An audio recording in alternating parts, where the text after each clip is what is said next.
They entered history in the final of the second Robot Wars. Panic Attack, penetrating, powerful, against Cassius, colossal, charismatic, KO'd. Panic Attack were the champions, but as we rev up, slide the gears and oil the pistons for a new series of conflicts, can they defend their Robot Wars crown?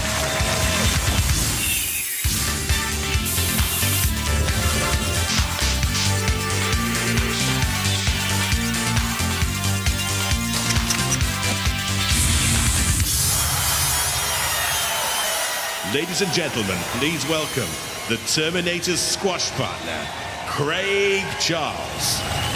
Just when you thought it was safe to go back in the garage, Robot Wars 3, the truce is in tatters, the troops have been rallied, and household appliances across the nation have gone missing.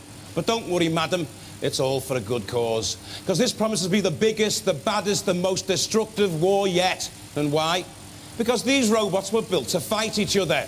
And who are we to stop them?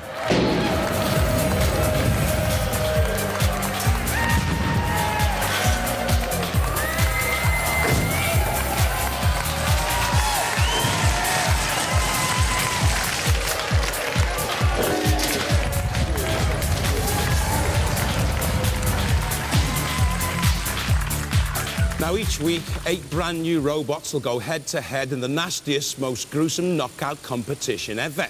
Now, the games may have taken a backseat, but the gratuitous violence has been stepped up a gear because, well, that's the way we love it. Of course, these roboteers won't just face each other. They'll face the mechanical might of the house robots.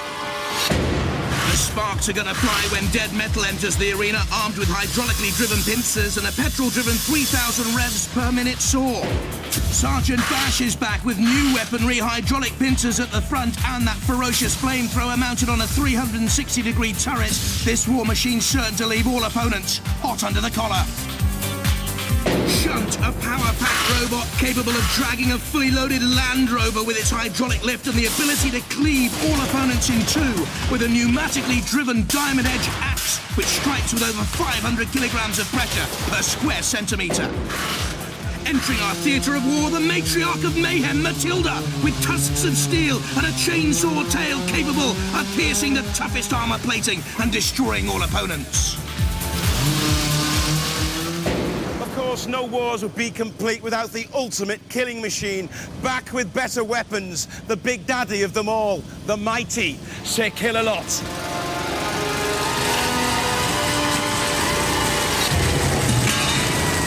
Imagine finding him in your laundry basket. Now, since the last wars, more and more roboteers have been trying to get into the action. And who can blame them? And to prove just how much Robot Wars has grown, yes, she's back as well. Here's Philippa in the pits. Thanks, Craig. Yes, Robot Wars is bigger and better than ever before. We have 128 heavyweight contenders, all battling to be the Robot Wars champion. I'm surrounded by some of the best amateur technicians, special effects guys and engineers in the country. They have everything to play for, so they're all making frantic last-minute preparations before they go to war. Presiding over the competition will be our 3 judges. Noel Sharkey, head of robotics at Sheffield University, Adam Harper, a designer and engineer, and Martin Smith, head of robotics at the University of East London. Now, the aim of the game is to knock each other out. If 2 robots are left standing, then our judges will make a decision based on our tried and tested criteria of style, control, aggression, and damage. Now, we have 16 horrendous heats to get through. The winners will go through to one of our 2 series semi-finals, but ultimately, our 4 bravest warriors will go head-to-head for the title of UK Robot Wars champion. But hey, enough of me. I want to see some bashing. Philippa, who are tonight's contenders? Yes, hello, welcome to the pits. It's absolute chaos here, so I'm going to talk really fast because it makes it seem even more chaotic. This is Brimher. It's flipping fantastic because... it flips over. It flips over, thank you very much. You may remember Shane and Brian from last year. They're back with Mace 2, new and improved, faster motors, better pneumatics, and swapped hairstyles. All fantastic. And this is the first robot that I've seen, excuse me, sir, with a beer barrel involved in the design, which is great, I think. Works really well, and it's called Wheelie Wacko. Thank you very much. This is the Stinger, Just watch how much my biceps have to work to pick this up. The key to this robot is its weight and that saw. Look at that. Isn't that cool? There you go. There you go. They spend so much time making these other bits and bobs, they don't have time to concentrate on the robots. That's the problem. This is Red Dragon. It has its own lead so that they can take it for walks. This is Suicidal Tendencies. The treads alone on this took 3.5 weeks to build. They've been going at it hammer and tongs for months and months and months now. So we're hoping to see great things from them. This is Forklift's Revenge. Isn't it fantastic? Oh no, it's down here. But the thing is, right, which one of you, team members, collects tumble-dryer doors? Come on, confess. I'm afraid I do. I have a collection in my garage. My son admitted to it. That's it. I'm not saying anything more on the subject. He collects tumble-dryer doors. Razor blades, you may remember last year this was the team off. Oh, Killdozer, sorry. Killdozer team, and now they're back with razor blades. We are. And this time they're going to win. We are? Yeah. And this time they were going to really get to kill a lot because you got you last time, didn't they? He did put us in the flames last year, but we're going to get him back this year. OK. Oh, watch that carefully. Jonathan. Philippa, they're not the only team back. Our first battle has Stinger against the Mace 2 team. They're returning. Then Forklift's Revenge against Suicidal Tendencies. Brimher against Wheelie Wacko. And they're those Razor Blade boys against Red Dragon. Let's get ready to Robot Rumble, Craig. The time for talking's over. Let the wars begin. From Lincoln, Stinger. Car parts from a Lotus and leather from a trouser belt were used in the 3-month construction of Stinger. The 3mm body shell steel domes come from a gas turbine, and there's a real sting in the tail. Stinger, 1 horsepower motor in each wheel. Batteries, electronics, everything are inside these wheels here. On the tail, we've got a 6-kilogram tail wheel. When we stop the motors, it rolls over, right over the top, and crashes into the opposition. Very heavy tail wheel. From East Sussex, Mace 2. A semi-finalist in the last series, Mace 2 took just 3 weeks to rebuild around a 3mm thick steel Bosch chassis with aluminium frame. The front lifting ram can hoist 90 kilos. I'm Shane, this is Brian, this is a robot Mace. It's designed around wheelchair technology. The motors have been slightly modified to produce a bit more torque. We've got a front weapon which is pneumatically powered lift for hopefully picking up other opponents. And the back weapon's a high-speed chain flail which rotates approximately 2,000 RPM. Robot ears, stand by. Mace 2 with bot vets Shane Howard and Brian Fountain. And Stinger with the Kevin Scott, Carl Skinner and Jonathan Peli team. 3, 2, 1. Activate. And it's Mace 2 which gets off to the fastest start. In comes Stinger, which, even though it can be flipped over, has what we in Robot Wars call Shrimex, a self-righting mechanism, which we've seen in the past can prove so very, very vital. But it's Mace 2 doing all the work there. And again, Stinger goes up and crashes that great grinding wheel against the floor of the arena. What on earth for? Wasted energy here. Being turned by Mace 2. And Stinger crashes off into the distance again like some massive flailing insect, hopping and bouncing around like a Mad March hare. In again to a... Do they really know what they're doing? Should we have tested them for booze beforehand, I wonder? Mace 2 in underneath Stinger again. Turning in, toppling, spinning madly. This is great fun. In against the arena wall. They want to give that some punishment. Oh. Well, it was only a matter of time, wasn't it? Absolute Looney Tunes from the Stinger team. Bouncing off Mace 2. Oh, dear. Well, the sting in the tail was that Stinger is well and truly stung. Over and out, I think, for them. Well, through some amazingly erratic driving, Stinger ends up in the pit and out of the competition. The new improved Mace, Mace 2, goes through. Side you two, don't you?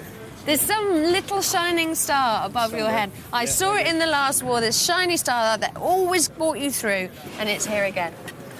You're both so rubbish at being confident. Oh no, that's us out then. Have you seen the competition? Oh well, we'll be out then. Well. And you always come back. We feel a bit better now, anyway. Mace 2 feeling better because they're through. Next up, Forklift's revenge against Suicidal Tendencies. From Ipswich, Forklift's Revenge. Powered by 4 wheelchair motors, this wedge-shaped robot has a welded steel tube body frame, MDF and steel panels. The forks are made from industrial shelving.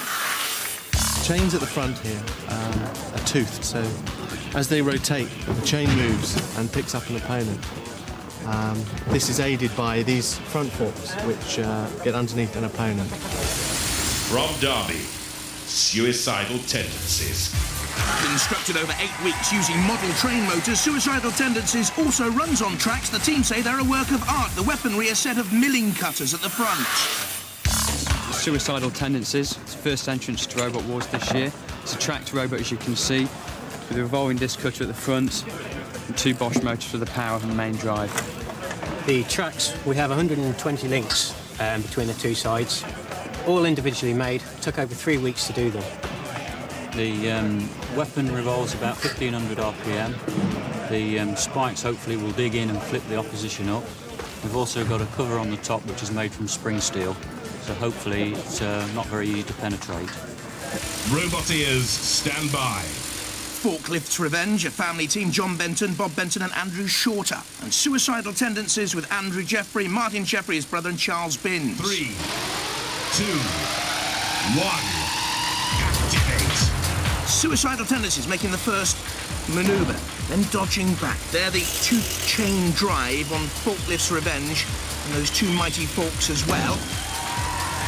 Suicidal Tendencies having 1 attack, then thinking twice about committing suicide and turning away. Don't forget, if neither of these robots immobilise at the end, the judges will adjudicate on style, damage control and aggression. And Tendencies the more aggressive so far. Damage there to the arena floor. Picked up on those 2 chain drives of Forklift's Revenge, which is being nudged towards the flame pit here and out towards the arena edge. I don't think the flames will cause many problems to the steel tube body frame of Revenge, but certainly Suicidal Tendencies doing all the work here. Oh, and pushing Forklift up towards the CPZ, the corner patrol zone, and that's a Killalot, one of the house robots. And if you go into one of those CPZs, you're fair game. And this is the mean and moody, menacing Sir Killalot. Oh, look at that. This is a mere bauble of toy for Killalot. That's rather gruesome. All those weeks' work. And coming to naught, coming to a gruesome end. They want the end. Horrible little hooligans all. And Killalot holds and toys and teases. And I'm afraid that's it for Forklift's Revenge. Killalot has done his damage. They're through. Well, phenomenal driving skills from Suicidal Tendencies. Suddenly, he seems to want to live, and he's through to the next round. It seemed a bit slow at time. I thought we got a bit of problems with the fail-safes cutting in, but... With the fail-safes? Yeah. What are they? They stop it moving when the frequency when something goes wrong. When something goes wrong.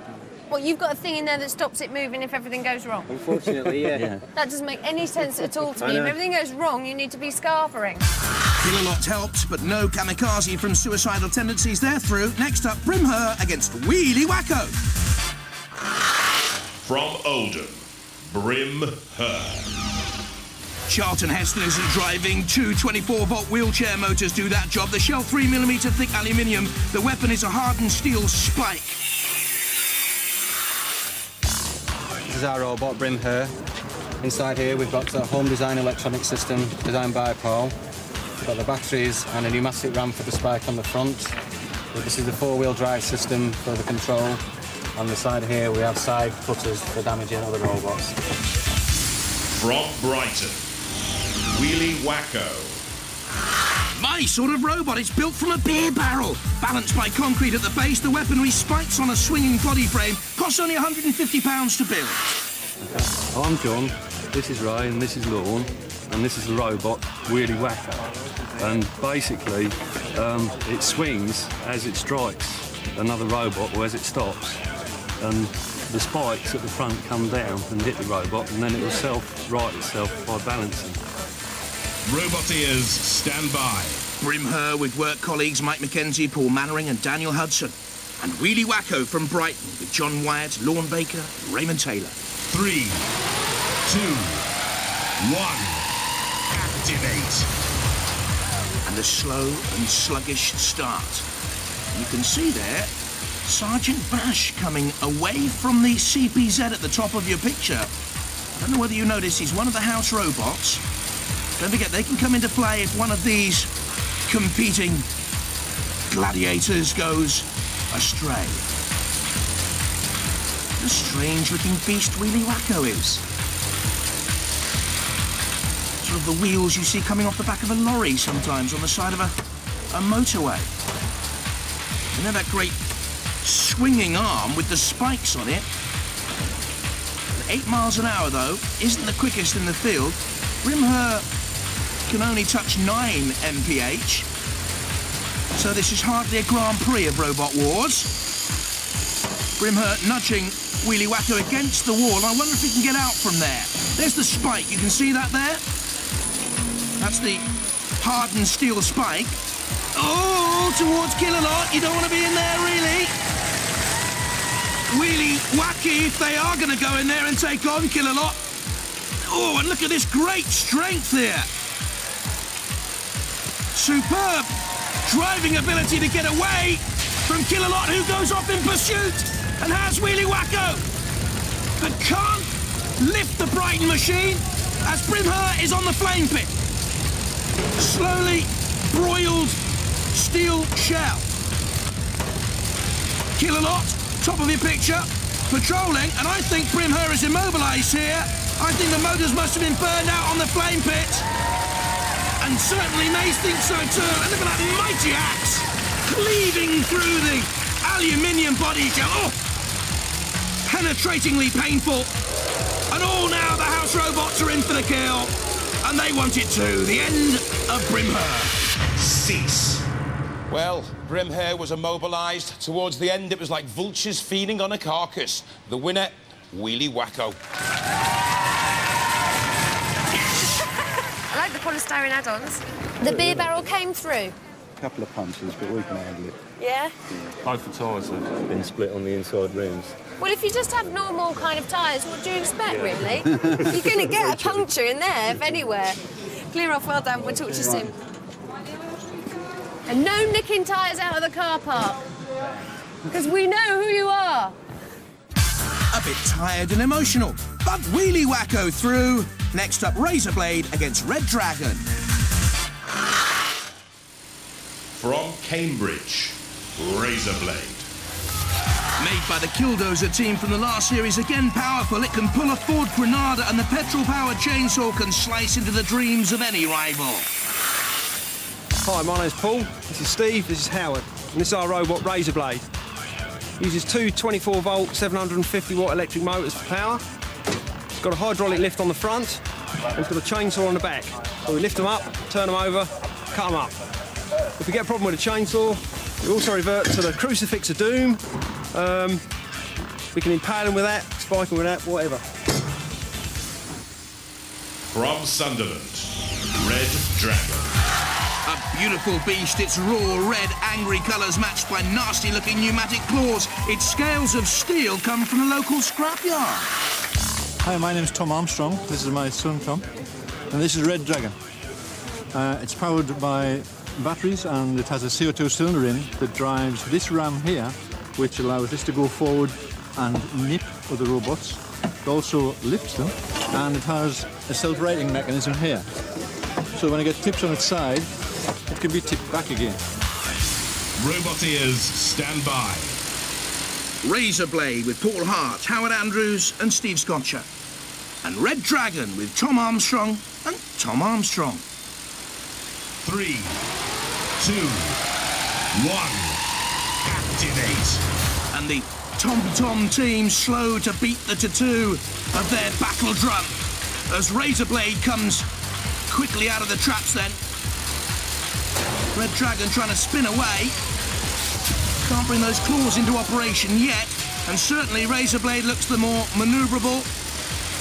and clever machine at the moment, and edging Red Dragon up there towards the CPZ on the spikes, so they'll have to get away from there. You can see the smaller front wheels behind those claws. And meanwhile, Razorblade is now on the spikes, I think, trying to bring the chainsaw into play. And you can see there for the first time the claws of Red Dragon. Oh, and Sergeant Bash with the front pincers in the CPZ coming into play. There's also Kill-A-Lot. And Razorblade will have to get away from there. Red Dragon turns and looks to manoeuvre and come forward again. Razorblade being pursued by the house robots. Needs to get out of that CPZ area, the corner patrol zone. Bash trying to push him towards Killer. And there's a problem here with Red Dragon. It's not moving. They're trying to get the Shremex into play. Why? It's not toppled. It doesn't need self-righting. I think Red Dragon's motors have gone here. And so do the house robots. Bash very quickly in. Also there, the back of Kill-A-Lot, Matilda, hovering. Well, Red Dragon is simply tossed into the air and will soon be finished off. Flailed around like a loose leaf in autumn. And the red leaf of autumn colours of Red Dragon will be seen no more. Into the pit of oblivion, and bye-bye to you. Cease. Red Dragon in the pit, just like Stinger. Sir Kill-A-Lot lives up to his name, but Razorblade lives to fight another day.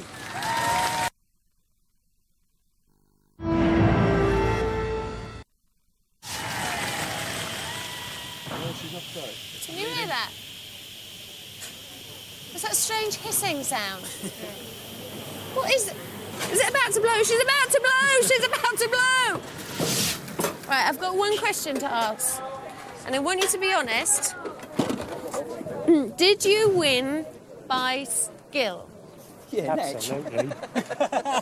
Is there any other way? I think a combination of both. All right, fair enough. We'll see you in the next round. Well done, guys. Tense tussle so far. Mace 2, Suicidal, Tendencies, Wheelie, Wacko and Razorblade through to round 2 of our first heat. Let's give them a little bit of time for repairs, though, and take a breather. Well, not really. It's trials and tribulations of a different kind now. As our competitors are whittled down once more, let's have a time out. And what better way to relax than with the return of that old arcade favourite, our Pinball Warrior Championship. Each robot has to score as many points as they can by attempting various challenges, from navigating obstacles, knocking down targets, and taking on the house robots. The harder the challenge, the more points awarded. The robot with the highest score at the end of the series will be crowned our Pinball Warrior Champion. Relaxing, you get more rest at a Meatloaf concert. Ah, well, let the trials begin.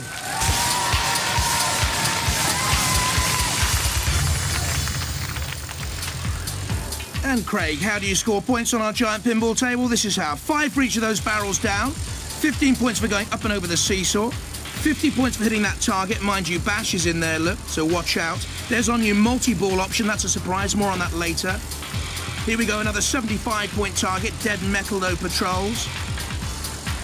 25 points for opening this gate, going through. 50 points there, another target marshalled by Shunt. And the big Sphere of Doom, hit that into a pocket, you get 25 points and 5 points for each of those barrels. 10 robots will take on the pinball throughout the series. The first is Dominator from Cambridgeshire, 79 kilograms. Titanium tipped spikes there, the main weapons. Peter Halloway, Elliot Smart and Bruce Benson make up the team. Roboteers, stand by. 3, 2, 1. Activate. I think they'll probably go for the barrels. First of all, they're easy points scored, you see. Now the seesaw option. Not great control. Needs a better run-up, really, to get up and over that seesaw. And I think the barrels are actually impeding the run-up to the seesaw. So Dominator decides not to take on the seesaw. It immediately runs into Bash. There, the paint-licking flame. And Kill-A-Lot, who can patrol the whole of the pinball arena, is free to do so. And knocks into that barrel. Oh, look at that, it's released the multi-ball. Now that's 10 points for hitting the multi-ball. And for each of those balls which fly out and then go down into a pocket, it's an extra 5 points per ball. Magnificent stuff. And meanwhile, Dominator trying to edge towards that 50-point barrier in the top.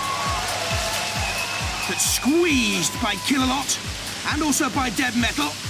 and taking some punishment in there. And the balls can't be freed out. Damage has been caused, littering the pinball arena, but now taking on this target and getting points. 75 points there.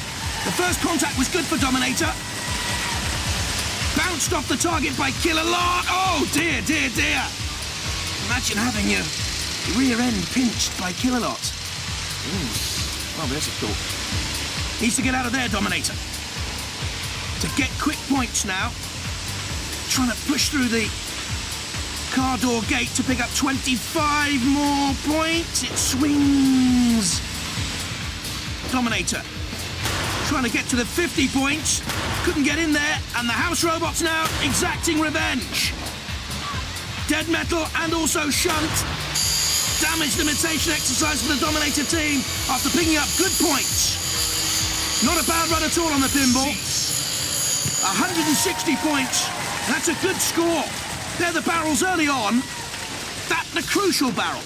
Release the multi-balls. Out they come. But in the end, the robots exacting revenge. Good score, I think. 160 points. And there it is, confirmed. Dominator, the first of our pinball entrants, 160 points. Will anyone beat that score? We'll have to wait and see. In the meantime, it's back to the wars.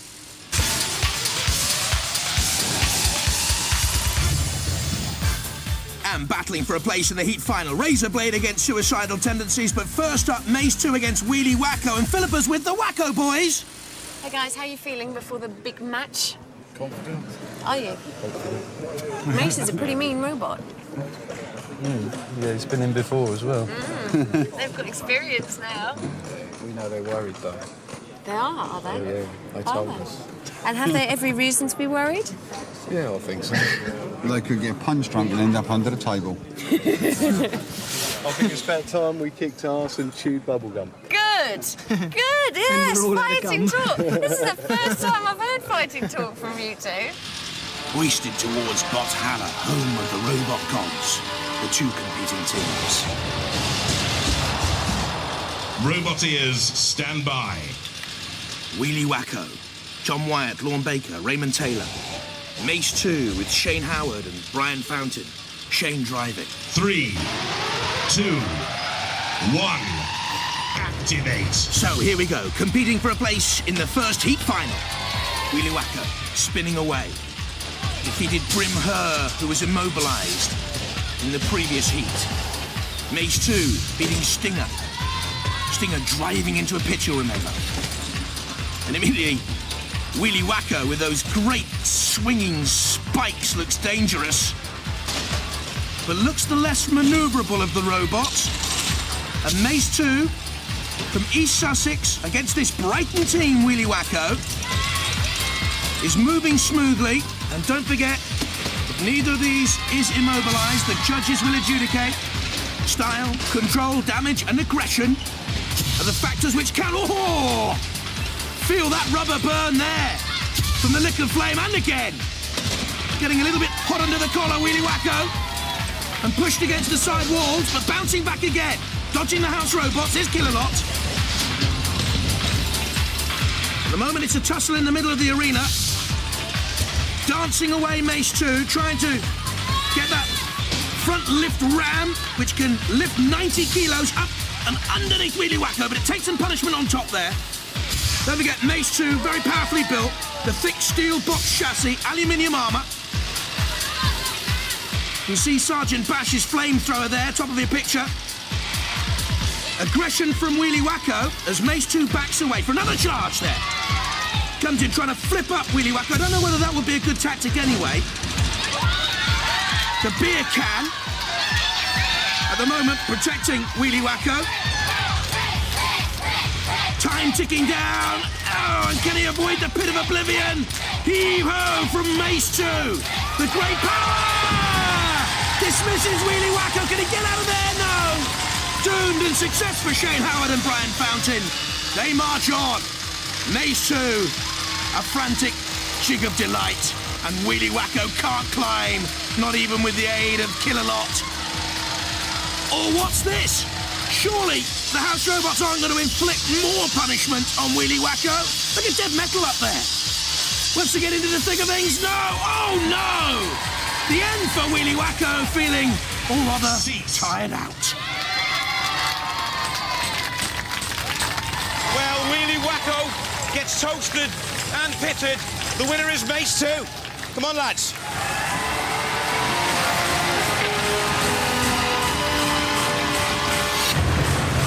Well, you've beaten Stinger, you've beaten Wheelie Wacko. You've been around for a long time, the Mace 2 boys.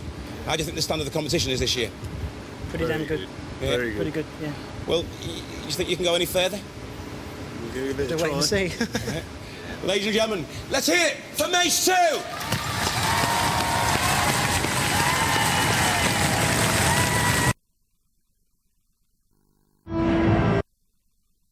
What do you think was your failing? If you could put your failing on one thing, what would you have changed? Ask the driver. More power. Go on. Needed more power, really. More power. That's what you would change. If you could go back in time, just a mere few moments, that's what you change. Yeah. Okay, well, you know what to come back with next time, then. Yep. More power. Oh, wheelie boo-hoo. Mace 2, go through. Next up, Razorblade against Suicidal Tendencies. Right, Razorblade team, are there any trials, traumas or tribulations that I should know about before we go into the arena? Not at the moment. We've repaired the chainsaw after the last event, and as far as we're aware, everything's okay. And how do you feel about your opponents? Good robot, looks nice. Unfortunately, runs upside down, so we'll have a problem if we turn them over. Just going to keep going. Might be able to do something with the chainsaw on the track, so because they're aluminium. Okay, all right. It's not a problem for you at all if you turn over, as it said, because you can run upside down, so that's quite good. Yeah. What are your aims going to be against Razorblade? I think if we take his chainsaw off first. Yeah. Have that off. First. Optimistic. I think we'll give this one to Matilda. And hoisted to their lofty position for control, the teams from Razorblade and Suicidal Tendencies. Roboteers, stand by. Suicidal Tendencies, Andrew Jeffrey, Martin Jeffrey, his brother, and Charles Binns. And Razorblade with Paul Hart, Howard Andrews and Steve Scotcher, all work colleagues. 3, 2, 1, activate. Just to remind you, Razorblade earlier on got rid of Red Dragon, and Suicidal Tendencies beat Forklifts when Killalot destroyed its enemy. The main weaponry for Razorblade, that hydraulic lift in the front, and of course the chainsaw at the back. Suicidal Tendencies having the milling cutters at the front. There you see them, flashing red on the yellow background. Driven on by those track wheel drives. A work of art, say the team, from Derby. The side motor panel looks to be a little bit vulnerable, I think, on Razorblade. There you can see it there. Oh, and immediately Suicidal Tendencies driving at that side panel. Now, the main shell of Razorblade is aluminium, and the chassis is steel as well, but I think those side panels could be vulnerable. I wonder if the Suicidal boys think so too, and they're driving there at the side panels, causing some damage. Just a little bit of tattered metal, I think, but look at the Suicidal Tendencies team. One of the tracks is gone as it went in on the attack, causing minor damage, it would seem. But you can just see the track grinding to a halt, not fully immobilised. The left track is still grinding slowly away, but certainly its manoeuvrability has been seriously impaired here. And very much Razorblade on top and in control. Trying to edge Suicidal Tendencies towards the pit.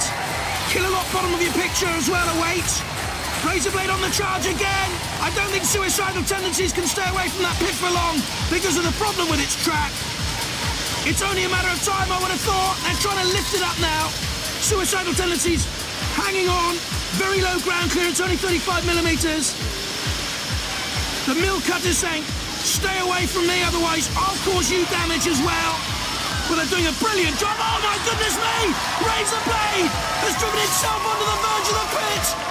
What a turn-up this is!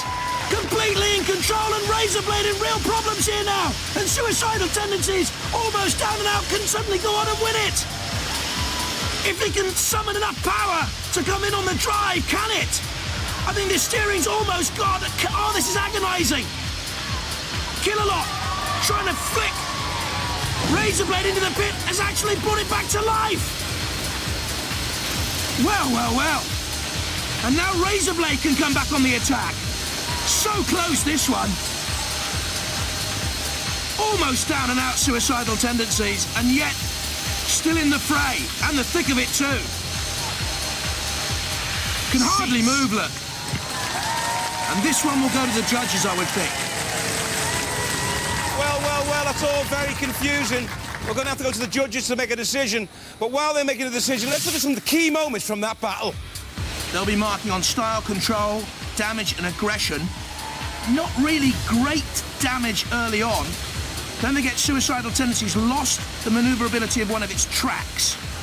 There was damage caused to Razorblade, but right at the end, with Suicidal Tendencies almost down and out, this could be crucial, because Razorblade drove itself into the pit.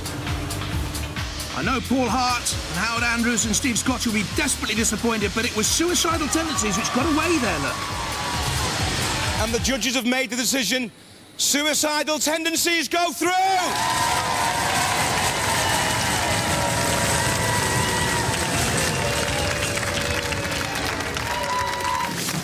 It were a battle and a half. Yeah, we enjoyed it. It was full of twists and turns, and no one knew which direction it would take. Yeah, a little bit disappointed. But yeah. Yes. Well, we don't I think we're all peeled. Stewards in glory. Actually, because You see, this is what I was going to... I thought if we'd you have might tried to push say them in the this. pit, if we'd have just left them and drove around, we'd have won. Yes. But we tried to get them in the pit, make a bit of a game of it. Yes. And we, unfortunately, we knocked Ended up in the pit. If Kill-A-Lot had got us out earlier, we wouldn't have been disqualified because... But did Kill-A-Lot mean to get you out? Yes, of course he did. He's our mate. I think you know probably what they're saying. Well, if they're stupid enough to charge at a robot that's sat by the pit, that can only drive on one mode, but no, it was a good fight, it really was good, we enjoyed it. It was a close shave, but Razorblade go out, Suicidal Tendencies through to the heat final against Mace 2. Well, one robot's about to sink, one's about to sail on into a place on our series semi-finals.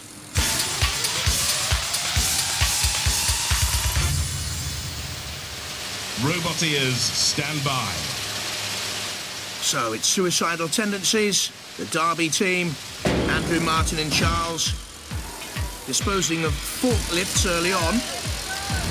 Eventually Forklifts disposed of by Kill-A-Lot, really. But after being shoved and bashed around the arena, it was Kill-A-Lot who came in for the final disposal. Then Razorblade, controversially, drove itself into the pit, and the judges went with Suicidal Tendencies, putting it through to this heat final. Mace 2 from East Sussex, Shane Howard and Brian Fountain. This was the disposal of Stinger, driven into the pit. After some frantic flurries, really good fun. Not for the Stinger team. And then Wheelie Wacko, as Shane and Brian took control, dumped again into that self-same pit. 3, 2, 1, activate. So here we go then, for a place in the semi-finals. Some cagey early driving by Suicidal Tendencies. Here Mace 2 come on the attack. That front lift ram can lift 90 kilos. Suicidal Tendencies flipped up over. The milling cutters spinning. I wonder what sort of damage that can do to the body shell, which is 3mm thick steel with aluminium armour too. And for me, Mace 2 looks very formidable. A semi-finalist in the last series, rebuilt over 3 weeks by Brian Fountain, who builds model fairground rides out of baby milk tins. How curious. And Shane Howard. Cagey stuff still. Piggyback for Suicidal Tendencies, but again, just easily motoring away there, you see. Orbit into the corner patrol zone and got away very, very speedily. So crucial to get away from the house robots who patrol those areas. Suicidal Tendencies had problems with one of those tracks in the last fight against Raizer Blade. All the early aggression by Mace 2. Oh dear, and Killalot's got him, and he got away again. Get back to Killalot, says Mace 2. Killalot very sluggish. A creature of the night. Not yet woken to this daytime battle, perhaps, I don't know. Suicidal Tendencies, driven back in there again by Mace 2. This time it's Matilda. What a horrible tail she's got. Imagine being entwined with Matilda, a creature of the night. Killalot now has Suicidal Tendencies. Again it gets away. Look at the track marks left all over the arena as it spins and attacks Mace 2. A little bit of aggression there by Suicidal Tendencies. But Mace 2 driving towards Shunt this time. And there comes the big pickaxe. Slicing and perforating the top of Suicidal Tendencies. It's aluminium and steel shell taking punishment from Shunt. Andrew and Martin Jeffrey, the brothers, and Charles Binns trying to steer Suicidal Tendencies away. It goes to the judges again. Well, it seems pretty plain to me, but the judges are still deliberating. While they deliberate, let's look at some of the highlights of that battle. Well, aggression for me counts for all in this heat final, and it was Mace flipping Suicidal Tendencies. And again, lovely control by the Mace 2 team. There's the overhead flip. Then driving into Killalot's clutches, Suicidal Tendencies having little chance to cause damage itself, and the final blow for me, damage sustained by Shunt. Gotta be Mace. I thought so. The judges have gone for Mace 2.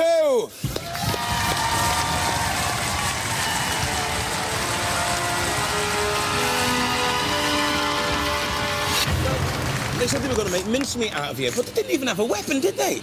Yeah, they've got a big chewy thing on the front. Trouble was, though, you kept flipping him over, but that doesn't really make any difference with him, does it? No, it makes their driving a bit more awkward when they're upside down. Does it? Just a little bit. Yeah. So, how far do you think you can go, then? I'd like to say all the way, but I don't think so. We'll give it a best shot anyway. You're not very confident? We're going to give it the best. You're going to give it your best shot? Yeah. Well, we'll see you in the series semi-finals. Give it up for Mace 2! The wimps draw lots, the softies draw straws, but the tough draw a line on Robot Wars. Bye-bye.